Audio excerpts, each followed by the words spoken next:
Welcome to The Terrible Take, a daily segment telling Steeler Nation what's on our minds. I'm Melanie Friedlander. Following a gutsy, ugly win against the Ravens last Sunday, the Steelers headed into an early but much-needed bye week. Considering how the Steelers' offense has struggled to move the ball and score points, it would be logical to think that the players would immediately, quote, head back into the lab, unquote, as defensive leader Cam Hayward likes to say when talking about how to correct any problems occurring on the field. But former Steelers defensive lineman Chris Hoke had a different idea for second-year quarterback Kenny Pickett.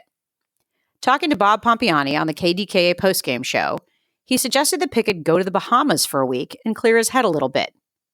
Hoke went on to explain that Pickett knows the offense and has studied enough, and that the young quarterback just needs to relax and come back refreshed and ready to go.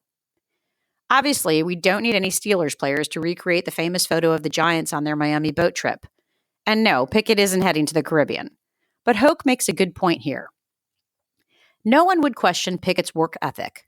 Even before he won the starting role last season, he had already created a small nook in the practice facility for film study, the first Steelers quarterback ever to do so. After a limited but solid preseason series of drives, all ending in offensive scoring, we all expected Pickett to make a legitimate second-year jump in 2023. Instead, the offense looks shaky more often than not. To be fair, it's not just the quarterback play. But Pickett has not looked like the same player that finished last season with a 7-2 run after the bye.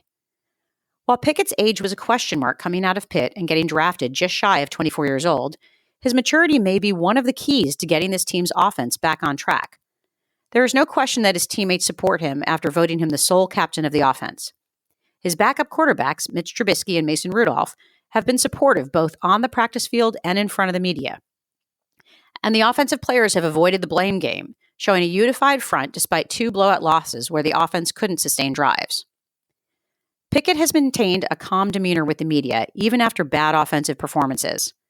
His confidence almost certainly has taken a hit, and that may have contributed to him bailing from clean pockets at times this season.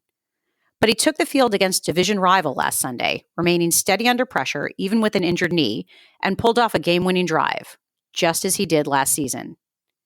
This hasn't been the start to the season that we expected or wanted, but the Steelers sit at 3-2. Sure, their brief top at time the AFC North has ended with the Ravens beating the Titans today while the Steelers were taking a break. I still expect the offense to show improvement in the coming weeks, and I expect Kenny Pickett to be an effective leader in that process.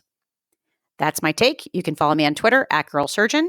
Check out The Terrible Take every day at 5 p.m. Eastern Time. Follow us on SteelersDepot.com. And check out The Terrible Podcast with Dave Bryan and Alex Kozora every Monday, Wednesday, and Friday.